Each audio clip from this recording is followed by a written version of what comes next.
네, 안녕하세요. 분당 서울대학교 병원 뇌신경재활치료실에서 근무를 하고 있는 물리치료사 박하원입니다. 바쁘신 와중에도 건강강좌에 참여해주신 모든 분들께 진심으로 감사드립니다. 저는 오늘 뇌졸중을 경험하신 후에 신체 활동과 운동이 얼마나 중요한지 말씀드리고 집에서 하실 수 있는 몇 가지 운동법을 알려드리고자 자료를 준비해 봤습니다. 제가 준비한 내용은 총 3가지로 구성되어 있습니다. 뇌졸중이 신체 활동에 미치는 영향이 무엇인지 처음에 좀 간단하게 볼 거고요. 그리고 신체 활동과 운동의 효과가 얼마나 좋은지 말씀드릴 거고, 또 자가 진단과 운동법에 대해서 말씀드리고 강의를 마무리하려고 합니다.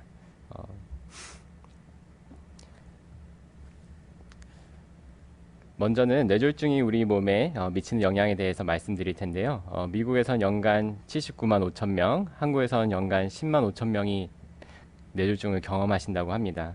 그리고 한 5분당 새로운 환자가 한 명씩 매번 발생하고 계시고, 1년 동안 뇌졸중을 발병한 후 첫 1년간 한 5% 내에서는 재발이 이제 일어난다고 합니다. 2019년 사망 원인 통계 결과를 좀 보면은 뇌혈관 질환으로 사망하시는 분들이 4위에 차지할 정도로 아주 위험한 병으로 알고 있는데, 또 뇌졸중 환자분들이 계속 증가하는 이유는 우리 사회 고령화가 계속 일어나는 것이 있고, 그리고 또 이제 조절 가능한 위험 인자들의 증가가 있습니다. 흔히 아시는 고혈압, 당뇨, 고지혈증, 그리고 담배도 있겠는데요. 우리가 간과할 수 있는 신체 활동의 감소 또한 뇌졸중을 발병하게 할 수 있는 위험 인자로 이제 꼽히고 있습니다. 요즘 코로나 시대로 인해서 집 밖에 나가지 못하시고 계속 집에 계시면 더 움직이지 않게 되고 더 TV만 보시게 되고 하실 텐데요. 그렇게 하면은 어떻게 될까요? 그 일반인들을 대상으로 한 연구 결과를 이제 분석한 논문을 확인한 결과, 앉아 지내는 생활이 증가할수록 당연한 얘기겠지만 심혈관 질환, 당뇨, 그리고 모든 사망 원인의 높은 위험성을 보였다고 이제 증명하고 있습니다. 그렇게 신체 활동 자체도 우리가 뇌졸중에 걸릴 수 있는 위험 인자에 속하고 있습니다. 또한 뇌졸중 후에는 마비로 인해 팔, 다리를 움직이는 골격근이 위축되고 마비된 근육의 악화가 일어나서 결국 일상생활에서 팔다리를 움직이는 기능과 신진대사가 활발하게 일어나는 것을 방해하고 결국은 전반적으로 건강의 악화를 가져오게 됩니다. 계속 앉아 계시면은 심폐 기능은 당연히 떨어질 거고요. 피로감은 더 쌓이게 되고, 근력은 안 움직이니까 더 줄고, 팔다리의 체중 부하나 이렇게 움직임이 떨어지면서 골다공증의 위험은 높아지고, 걷지 않아서 다리 근력이 일을 하지 않아서 하지의 순환에 이제 저하가 일어나는 여러 가지 2차적인 합병증들이 생긴다고 합니다. 이렇게 컨디션이 계속 떨어진다고 앉아 지내는 생활을 증가하시는 분들은 그 일상생활에 이제 움직이는 물을 떠다 먹거나 화장실을 가거나 하는 수행 능력들이 떨어지고요. 계속 앉아 계시면은 중심 잡는 것도 어려워서 낙상의 위험도 생기게 됩니다. 그럼 이런 2차적인 합병증들이 계속 생기면서 뇌졸중의 재발률은 더 높아지고 더불어 심혈관 질환 위험도 증가하게 됩니다. 그 연구자들에 의하면은 신체 활동이 적은 사람들은 신체 활동을 많이 하는 사람들에 비해 뇌졸중, 심근경색, 그리고 기타 혈관 질환의 5배 위험하다고 보고하고 있습니다. 따라서 뇌졸중이 우리 이제 신체 활동 측면에서 어떠한 나쁜 영향을 미치는지 말씀드렸습니다.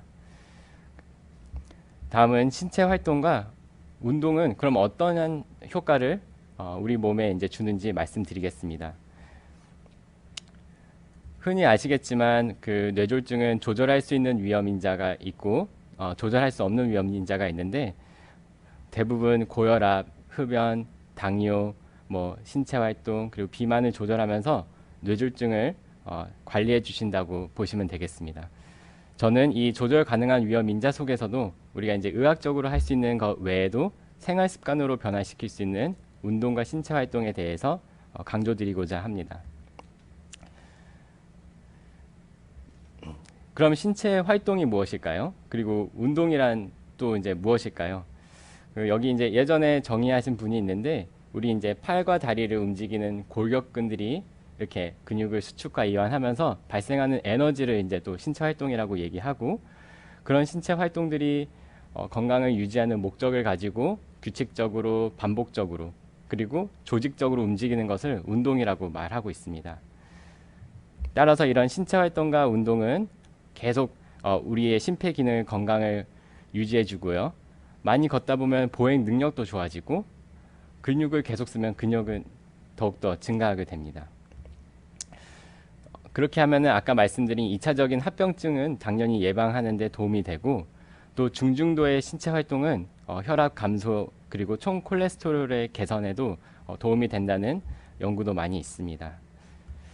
그런 정기적인 신체 활동과 운동을 꾸준히 하신 분들은 혈압도 좋아지고 혈관 기능이 또 개선되고 인슐린 반응에도 도움이 됩니다. 결국은 우리가 이제 말씀드린 조절 가능한 위험인자들을 계속 관리하는데 신체 활동이 아주 큰 역할을 하고 있습니다.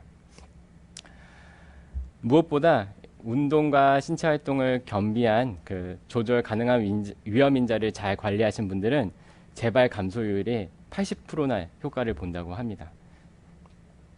그렇기 때문에 운동에 더욱더 신경 써주시고 주의해 주시면 좋겠습니다. 이런 운동이 좋다는 건 모두 아시겠지만, 그럼 왜 운동을 하지 못할까요? 그 많은 환자분들이 이제 본인의 실질적인 이유를 좀 많이 말씀하시는데, 대표적으로 우울증을 이제 말씀하시고 계십니다. 또한 이제 뇌졸중을 경험한 다음에 피로가 많이 쌓이시는 분들도 계시는데, 피로감 때문에 운동을 못 한다고도 말씀하시고 계세요. 또는 운동에 대한 무관심하시거나 운동에 대해 오해가 있으시거나 괜히 운동을 했다가 낙상이나 뇌졸중이 재발하려는 그런 두려움 때문에 운동을 이제 잘 못하게 된다고 말씀하십니다. 그 외로 환경적으로는 이런 가족의 지지가 없으신 분들은 뇌졸중 이후에 재활 운동에 참여하시는 그런 율이 좀 떨어지는 것을 발견했습니다. 또한 집 주변에 이제 운동 시설이 없다고 말씀하시는 분들이 계세요. 운동 시설이 있어도 본인을 태워주시는 분이 없다고 말씀하시는 분들이 있어요. 오늘 이제 강의 들으신 분들 중에 어떠한 그런 방해 요소가 지금 운동을 막고 있는지 확인하시고, 그런 요소들을 조금씩 제거하면서 운동에 참여하셨으면 좋겠습니다. 왜냐하면 우리 운동은 모두가 아시겠지만 건강을 증진시켜주고, 우리 이제 팔다리 쓰시는 이제 기능을 더욱더 향상시켜주고, 운동으로 인해서 본인도 이제 회복할 수 있다는 자신감도 생기고, 또 몸을 쓰지 않아서 근육이 빠져서 생기는 근골격계의 문제 또한 감소하게 됩니다. 자, 이 강의를 들으시고 오늘이라도 운동에 참여하겠다는 동기부여가 생기시길 바랍니다. 마지막으로는 우리 건강강좌 주제에 가장 적합한 이야기를 나눌 텐데요. 바로 자가진단법과 운동법입니다. 먼저는 내가 어떠한 그 기능 수준에 있는지 평가하는 자가진단법을 소개하고자 합니다. 나의 근력과 균형, 그리고 이제 나의 몸에 이제 있는 힘과 균형을 잘 사용하는 기능적 움직임이 어떤지 확인해 볼 수 있는 간단한 평가 3가지를 제가 소개해 드리겠습니다. 첫 번째는 한발서기 검사입니다. 옆에 영상에서 보시다시피 이렇게 한 발을 서서 얼마 동안 설 수 있는지 확인해 본 검사입니다. 그 오른쪽에 있는 표를 보시면 그 연령대별로 그 일반인들 대상으로 평균 설 수 있는 초를 적어 두었습니다. 50대 분들은 한 37초, 60대 분들은 한 27초, 그리고 70대는 15초, 80대는 6.2초 정도 선다고 합니다. 이런 검사를 통해서 내가 이제 이 언저리에 있으면은 조금 더 노력해서 이 평균보다 높게 서야 되겠다, 또는 아직은 내가 균형 감각이 좀 떨어지니까 조심해야 되겠다 판단하시면 좋겠고요. 무엇보다 5초도 못 버티시는 분들은 낙상 위험이 아주 높기 때문에 절대 혼자 일어서거나 걸으시는 거를 삼가해 달라고 당부드리겠습니다. 두 번째 검사는 앉았다가 일어서는 검사입니다. 여기 30초를 썼는데 30초 동안 측정을 했을 때 몇 번 이렇게 앉았다 일어나는지 보면서 다리에 있는 근력과 그 다리 기능을 이제 보는 평가입니다. 여기에 또한 연령대별로 몇 번을 이제 반복하였는지 평균 값을 말씀드렸는데 60대 여성분들은 한 15번, 60대 남성분들은 17번 정도 30초 내에 앉았다 일어났다를 한다고 합니다. 이것 또한 이걸 보시면서 내가 몇 번 할 수 있는지 확인해 보시고 이 평균 값에 더 많이 하는지 또는 평균 값보다 떨어지는지 보면서 나의 근력과 기능을 확인하시면 되겠습니다. 마지막으로는 일자 걷기 검사입니다. 이것은 나의 균형 감각과 근력을 얼마나 잘 조화를 이루는지 알아보는 협응 능력을 보는 데 도움이 됩니다. 긴 일자선을 따라서 흐트러지거나 선을 벗어나지 않도록 잘 걸으면 높은 신체 조정력을 가지고 계신다고 보면 되겠습니다. 뇌졸중으로 반쪽에 이제 팔다리 마비가 계신 분들은 마비가 조금 적으신 분들은 걸을 수는 있지만 이걸 하면은 선에서 많이 벗어나고 또 넘어질 위험이 있으니 꼭 보호자분들이 옆에서 보호해 주시는 것을 말씀드리겠습니다. 다음으로는 이제 운동법을 소개해 드리겠습니다. 흔히 뇌졸중 후 꼭 필요한 운동은 유산소 운동 그리고 근력 운동이 되겠습니다. 먼저는 근력 운동을 말씀드릴 텐데요. 저항 또는 근력 운동이라고 말을 하고 있습니다. 무산소 운동이라고 이제 말씀을 많이 할 수 있는데 산소 없이 단시간에 폭발적인 에너지를 필요로 하는 운동이므로 고혈압이 이제 좀 계신 분들은 좀 주저할 수 있습니다. 하지만 적절한 강도로 지속적으로 근력 운동을 하면 말초 현관의 저항을 감소시키고 교감신경을 활성화하는 데 또 감소시키고 내피세포 기능을 향상시켜 혈압을 오히려 낮추는 데 도움을 준다고 합니다. 그리고 또 일상생활에서 심장의 부담을 또 감소시키는 데 도움을 주고 있다고 합니다. 그럼 여기서 뇌졸중 후에 근력 운동을 하면 실제로 근력이 좋아질까요? 이렇게 고민하시는 분들이 계실 수 있어요. 그래서 이제 운동이 근력 향상에 효과를 보는지 확인한 많은 연구들을 이렇게 분석해서 본 결과 뇌졸중 후에도 점진적인 근력 운동은 도움이 된다고 나타나 있고요. 또한 어떠한 연구에서는 4년 동안 그런 환자분들을 이제 추적 관찰을 해봤어요. 그런데 적절한 관리를 하신 분들은 그 증가된 근력이 계속 유지된다고 또 나와 있습니다. 그렇기 때문에 뇌졸중을 경험하신 후에도 근력 운동은 꾸준히 하면 되겠다라고 생각하시면 좋겠습니다. 자, 이제부터 본격적으로 운동을 말씀드릴 텐데요. 먼저는 제가 아까 조금 전에 말씀드린 운동의 방해 요소 중에 주변에 운동시설이 없다, 나를 데려다 주는 사람이 없다라고 말씀하신 분들을 위한 맨몸 운동입니다. 집에서 아무 기구 없이 운동하실 수 있고요.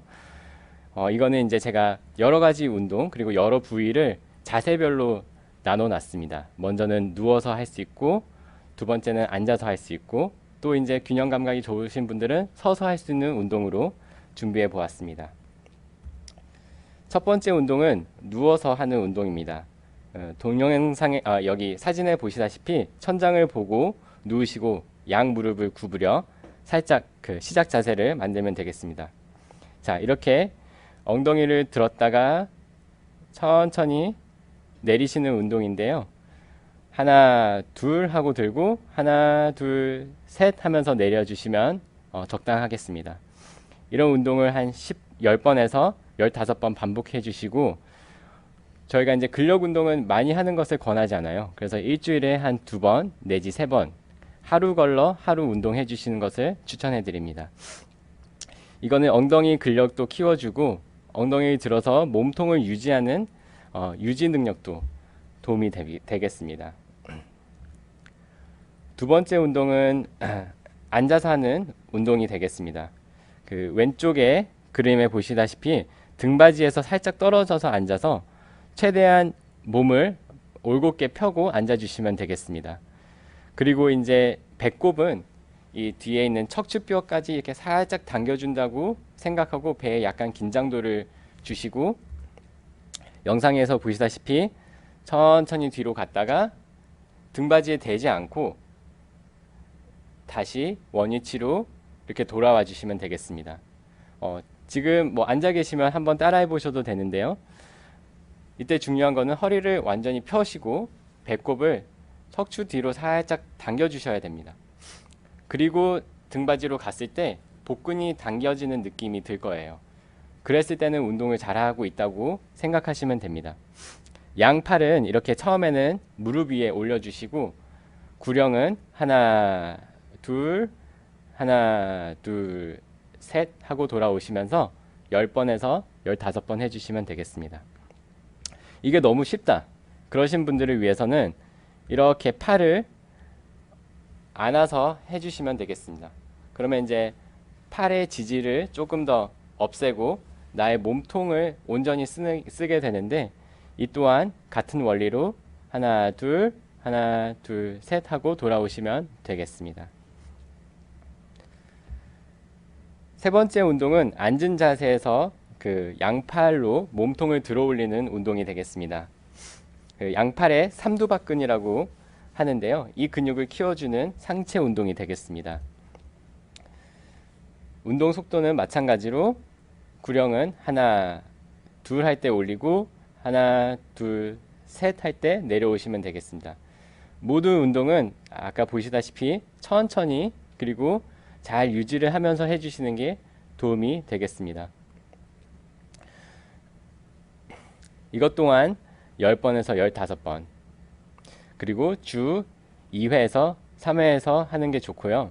여기서 가장 중요한 거는 고정된 의자에서 하는 게 좋겠습니다. 왜냐하면 이제 바퀴가 달리거나 의자가 움직이게 되면 균형을 잃으시고 또 다치거나 위험하신 상황이 생길 수 있고요.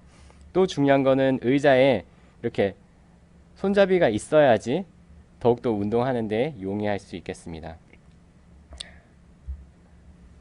자, 네 번째 운동부터는 서서 할 수 있는 운동입니다. 여기 벽에 양손을 대시고 한 발짝 또는 한 발짝 반 정도 떨어져서 서신 다음에 영상에 보시다시피 벽으로 천천히 가까이 가시고 그리고 팔을 밀어서 원위치로 돌아오는 자세가 되겠습니다. 뭐 흔히 팔굽혀펴기라고 볼 수 있겠는데요. 뭐 관절이 힘들거나 근력이 떨어지신 분들은 서서 이렇게 팔로 굽혔다가 펴주시면서 상체 운동을 해주시면 되겠습니다. 모든 동작은 하나 둘에 내려가고 하나 둘 셋에 올라오시면 되고 또한 10번에서 15번 반복하고 주에 2회 또는 3회 정도 해주시면 적당하겠습니다. 자, 다섯 번째 운동은 저는 이렇게 봉을 잡고 했는데 여기에 이제 책상을 잡으시고 시작하셔도 되고 책상과 봉이 없으면 벽을 잡고도 하시면 되겠습니다. 자, 이 운동은 발 뒤꿈치를 들어 올렸다가 천천히 내리는 종아리 근력 운동이 되겠습니다. 어깨 넓이로 발을 위치하고 선 다음에 천천히 뒤꿈치를 올렸다가 내려주시면 되겠습니다. 이런 운동을 하면은 하지의 순환에 이제 도움이 많이 되고요. 또 우리가 서서 균형을 잡고 할 때 가장 중요한 근육과 이제 관절 중에 하나가 발목 관절입니다. 그래서 이 관절들을 천천히 들었다가 천천히 내려주시는 운동을 하면서 발목 관절 운동과 여러 가지 운동의 효과를 보실 수 있겠습니다. 다음은 스쿼트 운동인데요. 제가 이제 영상에서 보여드리다시피 견고한 지면에 손을 올려두시고 천천히 앉았다가 올라오시면 되겠습니다. 이때 주의해야 될 거는 무릎이 여기 엄지발가락을 지나가서는 안 되겠습니다. 뭐 지나갈 수는 있겠지만 그러면 무릎에 하중이 더욱더 실리게 되고 무릎의 통증을 유발할 수 있겠습니다. 그리고 또 기억해야 될 거는 앉았을 때 최대한 무릎이 90도에 가깝게 앉아주시고 엉덩이 힘으로 천천히 일어나 주시는 운동을 해주시면 되겠습니다. 천천히 구령 아까처럼 하나 둘에 내리고 하나 둘 셋에 올려주시면 되겠습니다.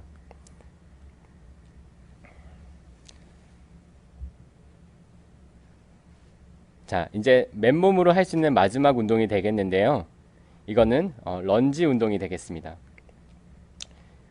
자, 이것 또한 안전을 위해 책상 또는 이런 봉, 그리고 뭐 난간이 있으면 난간을 잡으셔도 되겠습니다. 이 난간을 잡으시고 천천히 구부려서 갔다가 다시 원위치 시켜주시면 되겠습니다. 여기서 주의해야 될 것은 한 발을 10번 먼저 해주셔도 되겠습니다. 그렇게 10번을 하신 다음에 오른발이 쉬고 있을 때 왼발을 10번 운동해 주시면은 양쪽 발을 10번씩 운동하게 됩니다. 구령은 아까처럼 하나 둘에 갔다가 하나 둘 셋에 돌아오시면 되겠습니다. 자, 이렇게 아무 기구 없이 나의 이제 맨몸으로 할 수 있는 운동을 소개해 드렸습니다. 다음은 그 근력이 좀 더 근력을 키우고 싶거나 뇌졸중 발병 후에 조금 시간이 더 지나셨던 분들을 위해서 세라밴드로 저항 운동을 몇 가지 준비해 보았는데요. 이것 또한 앉은 자세에서부터 선 자세로 이제 진행하게 되겠습니다. 자, 세라밴드는 이렇게 색깔별로 강도가 좀 다양한데 제일 약한 게 노란색이 되겠습니다. 그래서 노란색으로 먼저 앉아서 발목을 밟았다가 올려주면서 발목에 있는 조절 능력을 키워주는데 아주 효과적인 운동이 되겠습니다.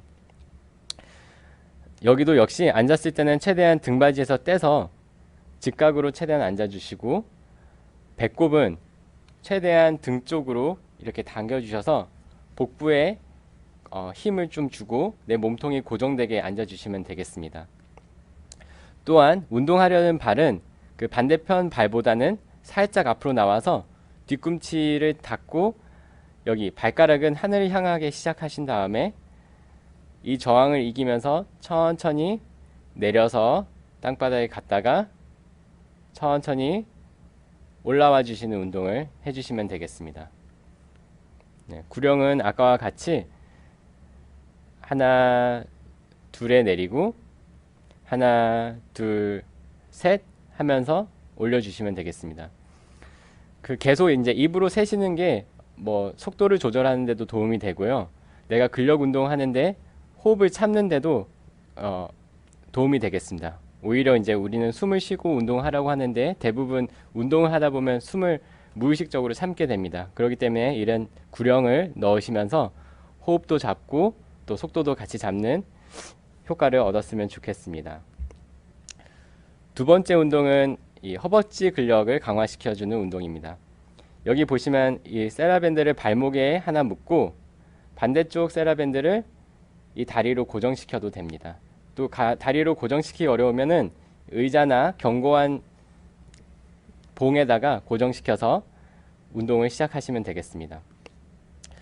여기도 역시 최대한 허리를 펴시고 또 운동을 하는 동안 허벅지가 안 떨어지게 의자에 붙여주시면 되겠습니다.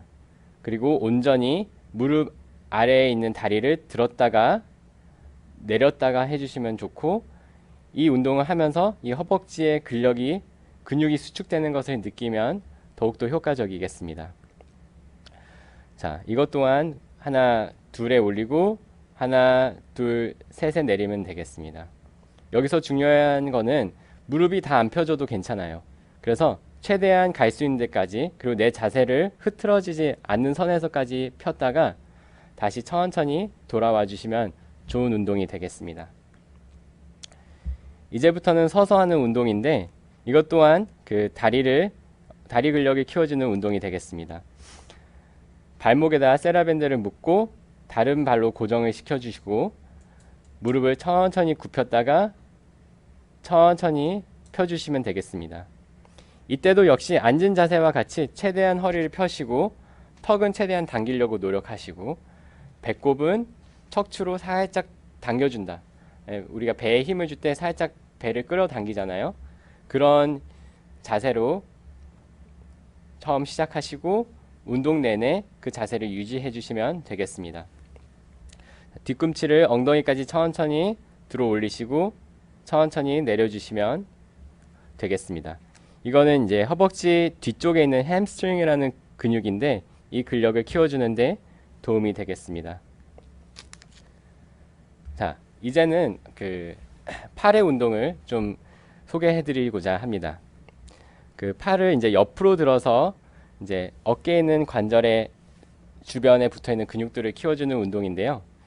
세라밴드 끝쪽을 발로 고정시키고 한쪽 끝을 팔로 잡아서 천천히 들었다가 천천히 낮춰주시면 되겠습니다. 여기서 중요한 거는 팔이 굳이 어깨를 이제 이 90도를 넘지 않아도 되고요. 팔꿈치가 다 안 펴지어도 됩니다. 살짝 굽혀주는 게 오히려 좋습니다. 이렇게 해서 천천히 들었다가 하나, 둘, 셋 하고 천천히 내려주시면 되겠습니다. 자, 모든 운동은 역시 한쪽을 한 10번에서 15번 하시고 반대편도 10번에서 15번 하시는 게 좋습니다. 흔히 어느 쪽을 먼저 해야 되는지 또 궁금해 하실 텐데요. 가능하면 뭐 건강한 쪽을 먼저 하셔서 내가 어떻게 하는지 좀 자세도 잡아 보시고 그 다음에 좀 불편한 팔로 같은 운동을 해주시면 되겠습니다. 여기서 목표는 불편한 팔이 건강한 팔만큼 그 세트와 횟수를 반복할 수 있도록 해주시는 것을 목표로 하시면 되겠습니다. 다섯 번째 운동은 어깨 외회전 운동이 되겠습니다. 그 세라밴드를 제가 조금 더 접어서 짧게 잡았습니다. 그래서 저항을 좀 더 강하게 주려고 했는데 본인의 이제 힘과 근력 수준에 따라서 세라밴드를 조금 더 느슨하게 해주셔도 됩니다. 하지만 주의해야 될 것은 저항감이 느껴져야 되고 내가 당기고 있다는 것을 느끼면서 운동하는 게 중요하겠습니다. 여기서는 양팔을 이렇게 놓고 시작 자세를 만들고 운동하시고자 하는 팔을 옆으로 최대한 멀리 갔다가 원위치로 다시 돌아오시면 되겠습니다. 또 중요한 거는 이 팔꿈치, 운동하시는 팔꿈치가 몸통에서 떨어지면 안 됩니다. 그래서 팔꿈치는 최대한 몸통에 고정시키고 이 팔을 밖으로 돌리는 이 근육만 선택적으로 운동하시는 게 좋은 운동이 되겠습니다. 구령은 역시 하나, 둘에 가고 하나, 둘, 셋에 돌아오시면 되겠습니다. 여기서도 운동 여기서 10번 하시고 쉬는 동안 반대편에 10번 운동해 주시면 되겠습니다. 자, 여섯 번째 운동은 여기 있는 삼두박근을 키워주는 운동인데요. 시작 자세로는 처음에 팔을 이렇게 올려주시고 운동하시고자 하는 팔을 아래로 천천히 내려주시면서 근력을 키워주시면 되겠습니다. 여기서도 중요한 거는 팔꿈치가 최대한 몸통에 붙어 있고 팔에 있는 그 아랫부위, 팔꿈치 아랫부위에 있는 팔만 천천히 내렸다가 천천히 올려주시면 되겠습니다. 이것 또한 여기서 한 10번에서 15번 운동해 주시고 쉬는 동안 반대편에서 10번에서 15번 운동해 주시면 되겠습니다. 자, 세라밴드를 이용한 마지막 근력 운동이 되겠습니다. 이거는 이제 이두박근, 바이셉스라는 운동인데요. 바이셉스를 키워주는 운동인데 세라밴드 중간을 양발로 잡으시고 양 끝을 양손으로 이렇게 잡고 시작 자세를 만듭니다. 운동하시고자 하는 팔을 천천히 굽혔다가 천천히 내려오시면 되겠습니다. 이때 중요한 거는 이 손목이 꺾이면 안 돼요. 최대한 손목에 힘을 줘서 손목이 천천히 유지된 상황에서 이두박근을 키워주시면 되겠습니다. 혹시 손목에 힘이 너무 없다 그러면은 강도가 너무 강한 거기 때문에 강도를 조금 더 낮춰서 조금 더 쉬운 자세에서 운동을 해주시면 되겠습니다. 자, 구령은 하나, 둘 올리고 하나, 둘, 셋 하고 내리시면 되겠습니다. 또 반대편도 같은 속도로 올리고 천천히 내려주시면 되겠습니다. 자, 이렇게 해서 맨몸 운동 그리고 세라밴드를 이용한 근력 운동을 소개해 드렸습니다. 몇 가지 주의사항을 말씀드리고 싶은데요. 모든 운동을 하기 전에 한 5분간 천천히 편안한 자세로 걷거나 스트레칭을 하면서 준비 운동을 해주시는 게 좋겠습니다. 제가 이제 운동을 설명하면서 말씀드렸는데 숨을 참지 않고 천천히 시행하셔야지 좋은 운동이 되겠습니다. 오히려 숨을 참으면 혈압이 높아져서 더 안 좋기 때문에 항상 숨을 쉬면서 운동을 해주시고, 제가 팁을 아까 드렸는데 하나 둘 하나 둘 셋 이렇게 구령을 넣게 되면은 자동적으로 숨을 쉬게 됩니다. 그래서 그런 방법으로 숨을 참지 않는 것을 기억해 주시면 되겠습니다. 세 번째는 제 뇌졸중을 경험하시고 난 다음에는 주에 2회 또는 3회 정도 적당한 운동을 하시는 게 좋아서 꼭 하루 운동하고 하루는 쉬어주시는 날을 포함해 주시는 게 좋겠습니다. 각 운동마다 한 30에서 60초, 한 1분 정도 인터벌 쉬어주시는 게 좋겠습니다. 그러면서 이제 근육도 젖산을 빼고 회복하는 데 시간을 주고요. 또 혈압도 운동하면서 갑자기 늘었던 혈압도 살짝 쉬는데 도움이 되겠습니다. 다섯 번째, 이상 증상이 생기면 즉시 운동을 멈추고 최대한 빨리 담당 의사 선생님께 상담을 받는 게 좋겠습니다. 또 균형에 도움이 필요하신 분들은 항상 옆에 보호자분께서 넘어지지 않는지 또 괜히 운동하다가 다치지 않는지 옆에 있어 주시는 게 좋겠습니다. 여기서 또 이제 궁금하신 거는 어떤 게 그럼 적당한 강도인지 몇 번을 해야 되는지 많이 이제 궁금해 하실 겁니다. 아까 10번에서 15번 제가 운동을 해달라고 했는데 만약 10번을 한 다음에 10번을 더 할 정도의 힘이 남아있다. 그러면 그 운동은 너무 약하다고 생각하시면 됩니다. 또한 10번을 채우기까지 너무 힘들게 또 간신히 채웠다. 그러면 조금 강한 운동입니다. 마지막 횟수를 마친 후 한 2번 내지 3번을 더 할 수 있다면 그게 적당한 강도가 되겠습니다. 그래서 모든 운동을 할 때 적당한 강도를 찾으시고 내 몸이 무리하지 않는 선에서 운동을 해주시는 게 좋겠습니다.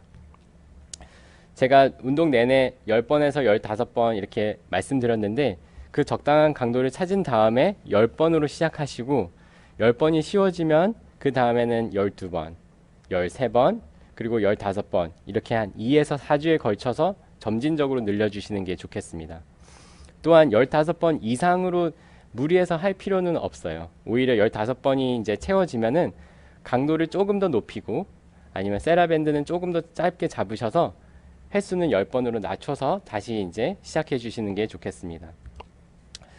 제가 이제 임의로 표를 간단하게 만들었어요. 이거는 이제 사람마다 뭐 주수가 다르게 이제 횟수도 틀릴 텐데요.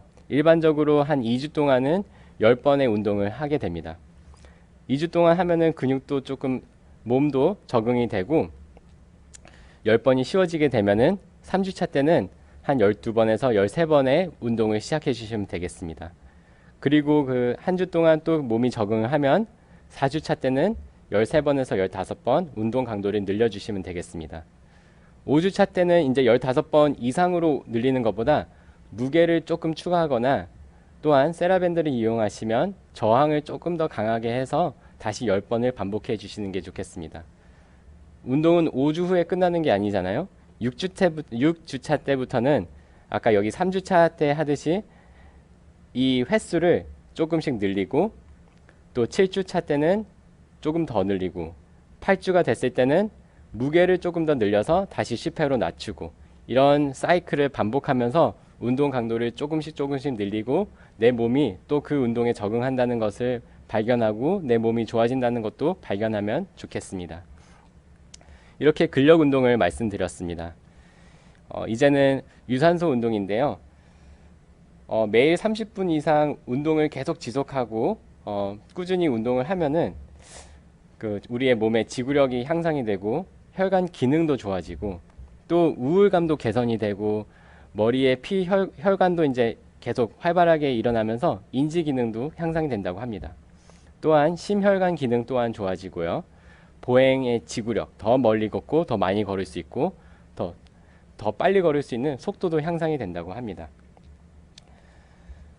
유산소 운동하면은 저희가 흔히 아시는 뭐 산책도 될 수 있습니다. 산책도 될 수 있고 또 지금같이 추운 날씨에는 나가기 어려우니까 집에 트레드밀이 있거나 아니면 운동시설에 트레드밀이 있으면 이렇게 고정된 상황에서 그 또 따뜻한 공간 내에서 운동을 해주시면 되겠습니다.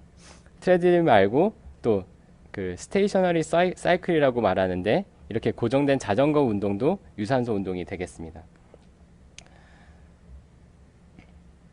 그 뇌졸중을 경험하시고 바로 30분 하는 거는 조금 저희가 이제 말씀을 드리지 않고요.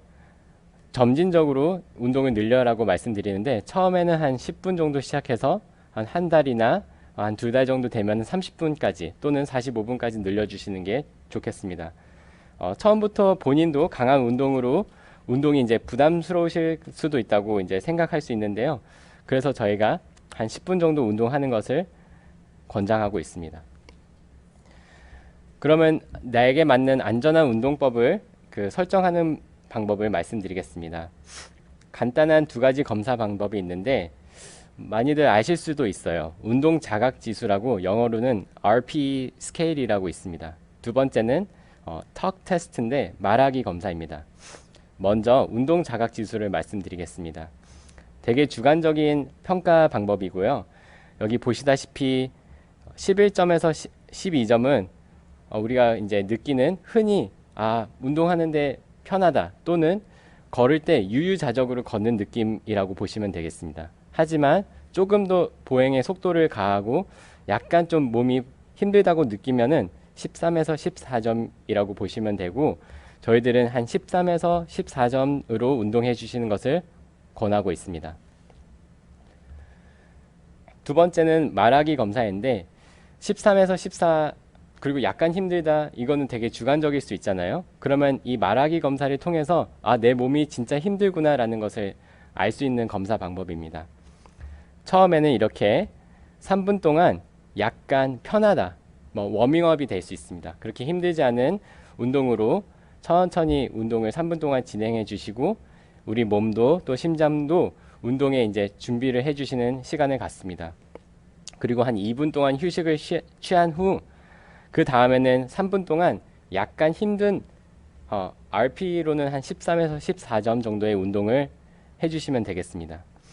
3분 동안 운동을 하다가 3분이 거의 다 될 때쯤 말하기 검사를 시행합니다. 이것은 뭐냐면 1에서 30초까지 1에서 30까지 세보는 겁니다. 1, 2, 3, 4, 5, 6 그래서 30까지 셌을 때 조금 힘들지만 그래도 30까지 세기는 편했으면은 적당한 운동고요. 30까지 세기 힘들 정도로 숨이 차면은 운동 강도가 조금 높은 겁니다. 그리고 너무 편하게 30을 세고 다른 얘기도 하고 어제 무슨 일이 있었는지 얘기할 정도면은 운동 강도가 너무 약한 겁니다. 그렇기 때문에 이 운동 강도를 설정하고 말하기 검사를 통해서 내 적정 운동을 찾아주시면 되겠습니다. 요즘 같이 좀 추운 날씨에는 좀 실내에서 할 수 있는 운동이 조금 더 안전할 텐데요. 스테이셔너리 사이클, 자전거 운동을 조금 소개해 드리면서 속도 설정법과 강도 설정법을 말씀드리겠습니다. 대부분 이제 유산소 운동으로는 이렇게 집에서 자전거 운동을 하고 있는데요. 속도는 우리가 흔히 RPM이라고 해요. Revolution per Minute인데 1분 동안 몇 번의 이제 회전수를 돌렸는지를 말하고 있는 겁니다.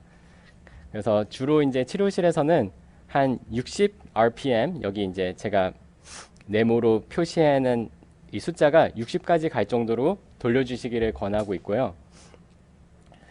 또는 이제 60 이런 자전거나 이런 표가 없으면 아까 말씀드린 RPE 운동 자각 지수 그리고 말하기 검사를 통해서 적정한 속도와 운동 강도를 설정해 주시면 되겠습니다. 또 이런 60 정도의 이제 회전수를 돌리고 있는데도 쉽다. 그러면 자전거에 이제 강도 설정법이 있습니다. 저희 치료실에 있는 거는 이런 식으로 디지털하게 레벨 1, 레벨 2로 이렇게 설정할 수 있는데요. 집에서 있는 자전거는 이렇게 돌려서 하는 운동 설정법이 있어요. 그렇게 해서 이제 바퀴를 돌리는데 저항감이 강해지면서 강도를 조금 조정하시고 돌리는 횟수는 한 60회 또는 더 나아가서 80회까지 돌려도 됩니다. 그런 세팅을 통해서 아까 말씀드린 운동 자각 지수랑 말하기 검사를 통해서 내가 지금 하고 있는 운동 강도가 적당한 강도인지 확인해 보는 것이 좋겠습니다. 모든 운동은 시작하기 전에 3분 워밍업, 운동을 마친 후에 쿨다운을 이제 해주시는 게 좋아요. 워밍업을 해서 우리 몸과 심장이 좀 준비가 되고 운동 후에 쿨다운을 하면서 심장이 다시는 또 이제 편안한 상태로 돌아오는데 시간을 좀 주시는 게 좋겠습니다. 자전거 운동 또는 이제 뭐 여러 유산소 운동이 되겠지만 자전거 운동을 조금 중점적으로 주의사항을 말씀드리겠습니다. 워밍업 이후 그 치료사 선생님께서 정해주신 속도로 또는 아까 말씀드린 운동 자각 지수나 말하기 검사로 이제 정해진 속도로 운동을 합니다. 두 번째는 점진적으로 저항을 증가시켜서 안전하고 효과적인 강도에 도달하도록 하면 되겠습니다. 어느 정도 힘들다 정도의 강도에 도달하고 옆 사람과 대화할 정도가 되면은 그 강도를 메모해서 매번 운동할 때마다 그 강도로 시작해 주시는 것을 말씀드리고 싶습니다. 네 번째는 처음에는 제가 말씀드린 대로 한 7에서 10분 정도로 시작하고 매주 2분 또는 5분씩 증가시켜 주면 되겠습니다. 그리고 궁극적으로 한 달이나 두 달까지 한 30분에서 45분 동안 운동하면 좋겠습니다. 유산소 운동 중 증상이 발견되면 즉시 중단하고 의사 선생님을 찾아가도록 합니다. 그리고 자전거 운동이 없으면은 아까 말씀드린 뭐 복도를 걷다던가 집에서 할 수 있는 여러 가지 이제 내 신체 다리를 움직이면서 할 수 있는 운동을 해주시면 되고 그 운동 설정법도 아까 말씀드린 운동 자각 지수와 말하기 검사를 통해서 설정해 주시면 되겠습니다. 자전거를 이제 예를 들어서 이제 운동표를 조금 말씀드리고 싶은데요. 첫 번째 세션은 한 7분 동안 내가 이제 맞는 적당한 강도를 세팅해 주시고 그 주 한 주 동안은 그 강도로 한 10분 동안 운동을 해 주십니다. 두 번째 주가 되면은 한 5분 정도 증가시켜서 15분 동안 같은 운동을 계속 해 주시면 되겠습니다. 세 번째 주는 한 20분, 그리고 20분이 되면은 바로 25분, 30분으로 늘리지 마시고 속도를 조금 더 빨리 돌리다던가 뭐 걸으시면은 조금 더 속보로 걸으시다던가 또 자전거를 타시면 그 자전거 저항을 조금 더 늘려서 적정 운동 강도를 설정해 주시면 되겠습니다. 그렇게 한 후 그 다섯 번째 주에도 같은 방법으로 운동을 세팅해 주시고 여섯 번째 주는 그때부터 시간을 조금 더 늘려서 운동해 주시면 되겠습니다. 일곱 번째, 여덟 번째, 아홉 번째 주도 계속 속도나 저항을 이제 조절해 가면서 운동 강도를 늘려주시고 거의 한 10주차 때쯤 30분에 도달해 주시는 게 나름 이상적인 운동 방법이라고 되겠습니다. 하지만 이것 또한 사람마다 다르기 때문에 나에게 맞는 적정 강도와 또 의사 선생님께서 권고하신 강도의 양을 운동해 주시면 되겠습니다. 또 한 가지 마지막으로 설명드리고 싶은 것은 이렇게 운동 종류 표를 만드시는 게 좋아요. 뭐 날짜와 내가 어떤 운동을 했는지, 그리고 뭐 걷기를 했으면 얼마나 걸었는지, 시간은 몇 분, 아까 말하기 검사했을 때 내가 이제 말하기 검사에 통과할 정도로 했다. 그리고 RP는 아까 운동 자각 지수는 한 13분 했다. 그리고 나는 증상이 없다. 이런 식으로 매일매일 기록하면서 하면은 점진적으로 내 몸이 좋아진다는 것을 느껴가면서 운동에 참여할 수 있겠습니다. 오늘 강의를 정리하면서 마무리하겠습니다. 지금까지 뇌졸중이 우리 몸과 움직임에 미치는 영향에 대해 말씀드렸고요. 신체 활동과 운동이 얼마나 우리 몸에 좋은 효과를 일으키는지 말씀드렸고 또 내 자가진단법과 운동법에 대해서 말씀드렸습니다. 많은 시간 동안 많은 내용을 다뤘는데 무엇보다 강의를 들으시고 뇌졸중 후 꼭 움직임이 필요하고 운동해야 되겠다는 동기부여가 생겼으면 좋겠습니다. 긴 시간 동안 강의를 들어주셔서 감사합니다.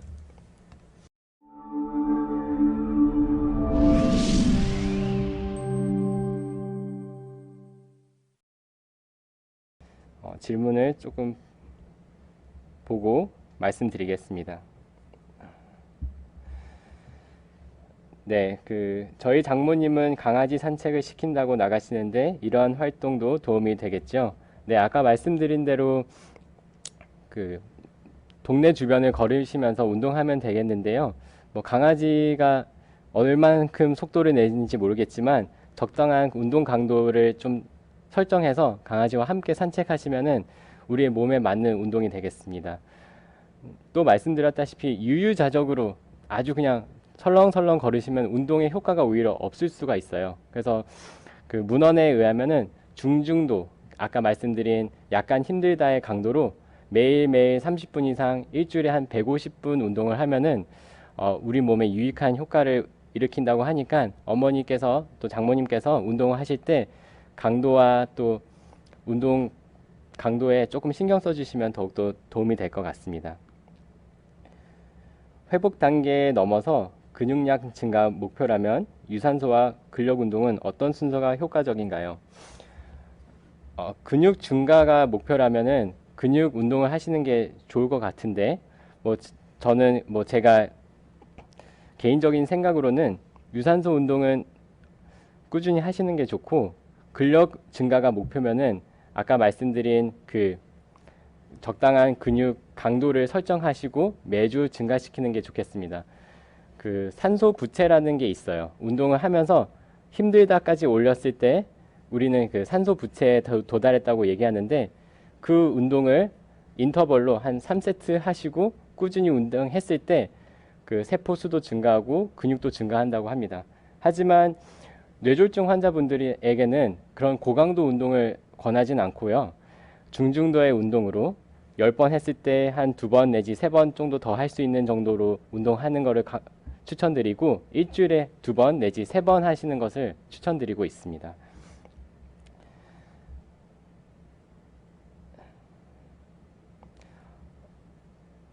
네, 뇌졸중 후 운동의 경우 몸 중심부에 가까운 근육들 운동이 좋을까요? 팔다리 근육 운동이 더 좋을까요? 네, 이것 또한 이제 뭐 환자분들의 상태에 따라서 어떤 근육을 강화시키는지에 따라 다를 수 있는데요. 일반적으로 제가 말씀드린 내용은 주로 팔다리 근력 운동, 그리고 몸통 운동은 안정성을 키워주는 운동입니다.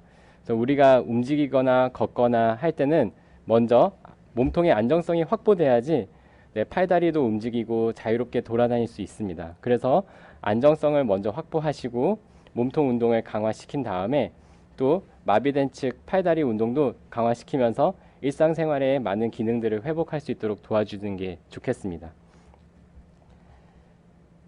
헬스장의 유산소 기구도 다양한데 이용에 제한이 없다면 매일 다르게 사용하는 게 더 효과적인가요? 아니면 특정 기구 한 가지만 하는 걸 권장하시나요? 네, 이것 또한 제가 이제 좋은 질문 주셨는데, 문의 주신 분의 이제 상태를 제가 몰라서 뭐 이렇다 저렇다 말씀드릴 수는 없겠지만, 저는 이제 일반적으로 운동에 대해서 설명드렸을 때 아까 말씀드린 적정 강도를 유지시켜 주는 게 좀 더 중요하다고 생각합니다. 여러 가지 운동을 할 수 있겠지만 여러 가지 운동을 통해서 적정 강도로 꾸준히 그리고 점진적으로 증가시켜 줬을 때 문헌에서는 일주일에 한 150분 중중도의 운동을 했을 때 우리 몸에 좋은 효과를 불러일으킨다고 하니까 그거를 좀 더 신경 써주시면 되겠습니다. 그리고 더 중요한 거는 제가 아까 보여드린 사이클 운동은 등받이가 있는 자전거였습니다. 그래서 내 몸에 균형 감각이 조금 떨어지거나 좀 이제 넘어질 위험이 높으신 분들은 안전한 운동 기구를 선택하는 게 더욱더 효과적일 것 같습니다. 항암 치료 중에 근력 운동은 어느 정도 하는 게 좋을까요? 네, 지금은 뇌졸중 환자분들을 위한 운동 강도와 그런 운동법을 말씀드린 거라서 항암 치료하시고 계신 분들은 담당 의사 선생님께 운동에 대한 안내를 받으신 후 전문의에게 상담을 받는 게 조금 더 좋을 것 같습니다. 뇌경색 후에 도수 치료가 도움이 되는지요? 근력 운동에 아령 운동도 괜찮은지요? 네, 도수 치료 또한 뭐 도움이 될 수 있겠는데요. 근력 운동은 아령 운동도 있고 세라밴드 운동도 있습니다. 근데 아령 운동은 프리웨이트라고 해서 내가 이제 운동을 조절하는 게 더 필요해요. 그래서 뇌졸중이 뭐 지금 어느 상태인지는 잘 모르겠지만 내가 팔다리를 아주 자유롭게 쓰기 어렵거나 균형 감각이 좀 떨어지시거나 하면은 그 프리웨이트로 운동을 하면은 오히려 운동이 좀 잘못된 패턴으로 운동될 수가 있고 오히려 또 몸에 무리가 될 수가 있습니다. 그래서 안전한 맨몸 운동이나 또 세라밴드 또는 정말 기구 운동까지 할 수 있으면 기구를 사용해서 운동하는 게 그 해당 근육에 선택적으로 운동하는 데 도움이 될 것 같습니다. 허리가 아파서 오랫동안 앉아있기 힘들면 어떤 운동이 좋을까요? 네, 저도 이거 말씀드리고 싶지만 오늘은 뇌졸중 관련된 그 환자분들이라서 허리가 아파서 오랫동안 앉아있기 힘들면 뭐 뇌졸중 환자분에게도 해당될 수 있겠지만 그거는 이제 허리가 아픈 원인을 먼저 분석을 해야 될 것 같습니다. 그래서 지금부터 어떤 운동을 하세요, 어떤 건 하지 마세요 말씀드리기는 조금 어려울 것 같습니다. 네, 10세 여아 21년 1월 뇌동정맥 기형으로 인한 뇌출혈로 현재 좌측 편마비 재활 중입니다. 현재 왼손 손가락이 회복이 더딘 상태입니다. 손가락 등 손 운동 추천 부탁드립니다. 감사합니다. 네, 그 상세한 설명 감사드립니다. 죄송하지만 제가 환자분을 직접 보지 못했고 또 전문가가 그 환자분을 보지 못했기 때문에 어떠한 손 운동을 추천해드리기는 어렵겠고요. 손 운동은 다양하게 손가락 운동, 손목 운동, 팔 운동, 어깨 운동이 이제 세분화적으로 되어 있습니다. 그래서 지금 말씀하신 그 환자분이 손가락의 움직임이 어려운지, 뭐 손가락을 벌린다던가, 손을 구부린다던가, 뭐 물건을 잡는다던가, 또는 손목을 쓴다던가, 아니면 팔의 운동이 좀 어려운지는 담당 전문가가 보시고 맞는 운동을 해주시는 게 좋겠습니다. 뭐 일반적으로는 우리가 손가락의 스트레칭도 중요하고 공을 스퀴즈 하면서 이제 손의 악력도 키워주고 또 팔에 이제 돌리는 운동을 통해서 일상생활에서 여러 가지 운동을 할 수 있는 운동을 추천해드리고 있는데요. 그 부분은 거기에 맞는 전문가에게 여쭤보시는 게 좀 더 좋을 것 같습니다. 기구 이용한 유산소는 여러 수치가 정확하게 측정되는데 익숙해지고 체력 회복된다면 강도가 점차 올라갈 수 있나요? 아니면 가능한 안전한 범위 내에서만 하는 게 낫나요? 처방해 주신 범위보다 할 수 있다면 의미로 강도를 올려도 되는지. 네, 좋은 질문인데요. 그리고 또 그렇게 이제 하시고 싶어 할 수도 있을 것 같아요. 하지만 제가 이제 환자분의 상태, 또 우리가 이제 할 수 있다고 느끼시는 분들과 또 그 분들 한해서 실제로 할 수 없는 조건들이 있더라고요. 그래서 그런 부분은 해당 의료진에게 정확하게 의료진께서 왜 그 정도의 수치를 처방해 주셨는지 알아야 되는 게 일반적인 것 같습니다. 네, 그래서 이제 좀 더 자세한 거는 해당 의료진께 확인받는 게 좋겠습니다.